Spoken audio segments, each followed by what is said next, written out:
আসুন, না হয় এই দেশের জনগণ অতীত যেমনি ভাবে মুক্তির জন্য লড়াই করেছে, আজকেও যদি আপনি সরকার পরিবর্তনের সকল গণতান্ত্রিক পথ বন্ধ করে দেন, ভোটের মাধ্যমে যদি সরকার পরিবর্তনের পথ বন্ধ করে দেন, তখন এই দেশের জনগণ সবাই মিলে রাজপথে নেমে এসে আপনাকে উৎখাত করা ছাড়া কোনো বিকল্প থাকবে না।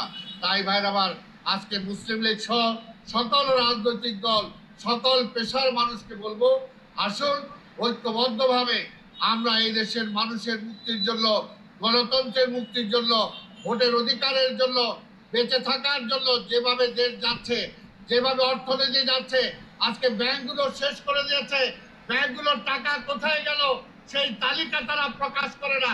আপনাদের যদি সাহস থাকে, আজকে সকল ব্যাংক যাতে দেউলিয়া হয়ে যাচ্ছে, তারা আজকে ঋণ খেলাপি, তারা আজকে ঋণের টাকা দিয়ে দিচ্ছেন না, সেই তালিকাটা প্রকাশ করেন, তাদেরকে ধরেন। বেগম খালেদা জিয়াকে 2 কোটি টাকার জন্য ধরতে পারছেন, যেটা আজকে 6 কোটি টাকা ব্যাংক হয়েছে। আজকে মহিউদ্দিন আলমগীর সহ আপনার দলের নেতাদের, মন্ত্রীদের নামে যারা হাজার হাজার কোটি টাকা আজকে লোপাট করেছে, আজকে ন্যাশনাল ব্যাংক, আজকে ইসলামী ব্যাংক, কোন ব্যাংকের নাম বলবো, সব ব্যাংকে আপনারা লোপাট করে দিয়েছেন। আজকে ভারতের মিডিয়া বলে যে বাংলাদেশ ব্যাংকের নাকি টাকা লোপাট হয়েছে, আপনারা বলেন লোপাট হয় নাই। তাহলে বাংলাদেশ ব্যাংকে সাংবাদিক কেন ঢুকতে দেন না? সাংবাদিকদের কাছে কেন খবর দিতে দেন?